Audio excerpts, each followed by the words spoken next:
జనసేన కార్యకర్త మరియు కాంట్రాక్టర్ సోరవరపు సత్యరాజు ఆర్థిక ఇబ్బందులు పడుతున్నా నా బిల్లులో నాకు ఇప్పించండి.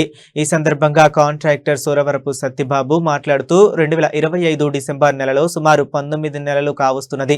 ఇప్పటి వరదలలో పిఠాపురం పరిసర ప్రాంతాలలో రాపర్తి, గొల్లప్రోలు మరియు నాగులపల్లిలో వరదల కారణంగా అప్పటిలో ఉన్న జనసేన నాయకులతో ప్రాంతాలలో మేము కార్యకర్తలు పర్యటించడం జరిగింది. ఈ వరదల వలన చాలా చోట్ల గండ్లు పడినవి. అప్పటి కలెక్టర్ ఈ యొక్క బీచ్ గడ్డిలను సిఆర్డి గ్రాంట్ పెట్టి టెండర్లకు పిలిచాయన్నారు. ఈ గ్రాంట్ రెడీగా ఉన్నది అని అన్నారు. నేను టెండర్ వేశాను. సుమారు 15 రోజుల్లో నా చేత పని చేయించితిరి.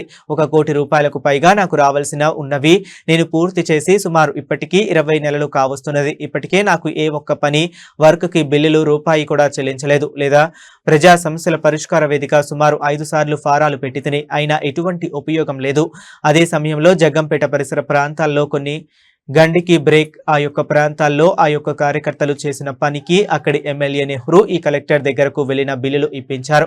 ఈ సంవత్సరం జనవరి నెలలో మన ఎమ్మెల్యే పిఠాపురం వచ్చినప్పుడు నేను స్వయంగా చెప్పడం జరిగింది. అయ్యా, నేను చాలా ఆర్థిక ఇబ్బందుల్లో ఉన్నాను, నన్ను ఆదుకోండి. ఈ విషయం ఎవరికి చెప్పాలో కూడా తెలియదు. దయచేసి నా బిల్లులు నాకు ఇప్పించండి అంటూ వేడుకోవటం జరిగింది. పవన్ కళ్యాణ్ గారి ఎలక్షన్లో అనేక ఆర్థిక ఇబ్బందులు ఉన్న నేను సుమారు గ్లాసులో 20,000 గ్లాసులతో పాటు 1,00,000 పాంప్లెట్లు, కూర్చుని బలలో ఒక 42 బలలో నా శక్తికి సరిపడా నేను చేశాను. కానీ పార్టీ నాకేం చేయలేకపోయింది ఇప్పటికీ ఈ రోజుకి. ఏంటంటే నేను మిక్కిలి పవన్ కళ్యాణాన్ని మా డిప్యూటీ సీఎం గారిని ఏం కోరుకుంటున్నానంటే, నేను నవంబర్ నెలలో తుఫాన్ వచ్చింది. అక్టోబర్ నవంబర్లో 2000 అంటే సైక్లోన్ డ్యామేజ్ రిపేర్ గ్రాంట్ అని నా చేత ఈఈ గారు, ఏఈ గారు, కలెక్టర్ గారు అప్పుడు షాన్ మోహన్ గారు టెండర్ పిలిచింది.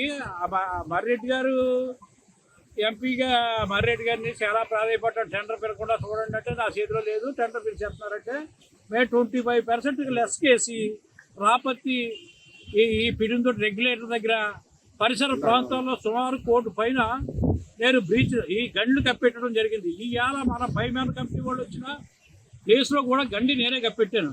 దీని వాల్యూ వచ్చి 22 లక్షలు, రాపత్తి రోడ్డు వాల్యూ వచ్చి 20 లక్షల పైన, 25 లక్షలు. ఇంకా నాగలాపిల్లి ఇవన్నీ నేను సుమారు 1 కోటి రూపాయలు పైన చేశాను. 20 నెలలు అయింది. ఇదే సిడిఆర్ గ్రాంట్లోని 15 రోజుల్లో నీకు బిల్లు ఇచ్చేస్తానని చెప్పి ఈఈ, ఏఈ, డిఈ నా దగ్గర ఉండి మట్టి బదులు గ్రామ తోలించుకుని అర్జెంట్గా 15 రోజుల్లో నా చేత వర్క్ చేయించుకున్నారు. చేయించుకోవడంలో నేను బాధపడతలేదు, ఎందుకంటే నేను రైతునే, దాని దూరం జనసేన కార్యకర్తని. నేను కరుడుగట్టు కార్యకర్తల్లో మామూలు కాదు. అయితే ఇది నెహ్రూ గారు నా ప్రాంతంలో కూడా జగ్గంపేట పరిసర ప్రాంతాల్లో కూడా బోల్డ్ గంటలు పడ్డాయి. కలెక్టర్ గారి దగ్గర కూర్చుని ఈ గారి ఇద్దరు కూర్చుని వాళ్ళ కార్యకర్తలకి మొత్తం బిల్లులు చేసుకున్నారు. అదే జనవరి నెలలో నాకు జనవరి నెలలో ఇస్తానని జనవరి పోయింది, మళ్ళీ జనవరి వస్తుంది అంటే 20 నెలలు అయింది. నేను చాలా ఆర్థిక ఇబ్బందుల్లో ఉన్నాను. రేపు మున్సిపల్ ఎలక్షన్లో కూడా నా సహాయం కావాలంటే ఈ జనసేనకి, ఎందుకంటే నేను చాలా ఆర్థికంగా వెనకబడి ఉన్నాను. ఈ పార్టీలో తిరిగి సుమారు 1 కోటి రూపాయల పైన బిల్లులు రావాలా. ఆ పవన్ కళ్యాణ్ గారు నా ఎందుకు దయించి నిమ్మల నారాయణ గారు చెప్పి అందరికీ ఇప్పించున్నారు బిల్లులు. నాకు ఇప్పించవలసిందిగా కోరి ప్రార్థిస్తున్నాను. ఎందుకంటే నా సాయశక్తిలో రేపు మున్సిపాలిటీకి సేవలు కూడా నేను చేయగలను.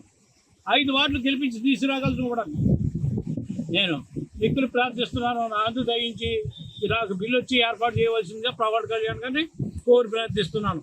ఈ పైమైన కమిటీ వల్ల అయితే అవ్వదు.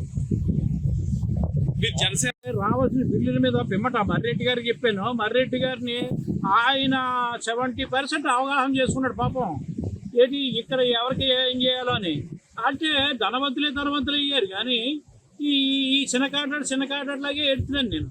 ఎవరిని నేను ప్రాధాయపడి మనిషిని కాదు, ఎవరిని దేహి అని అడుక్కుని స్వభావం కూడా కాదు. అలాగని కలెక్టర్ గారి దగ్గరికి వెళ్తే మర్రెడ్డి గారు చెప్పారు, చూడండి అతను మనం వద్దన్న టెండర్ వేసి 15 రోజులు పని పూర్తి చేసేట్టు చూడండి అంటే మర్రెడ్డి గారు చెప్పాను, తుమ్మల బాబు గారు చెప్పాను, కానీ ఎవరో పట్టించుకుని నాదులు లేడు.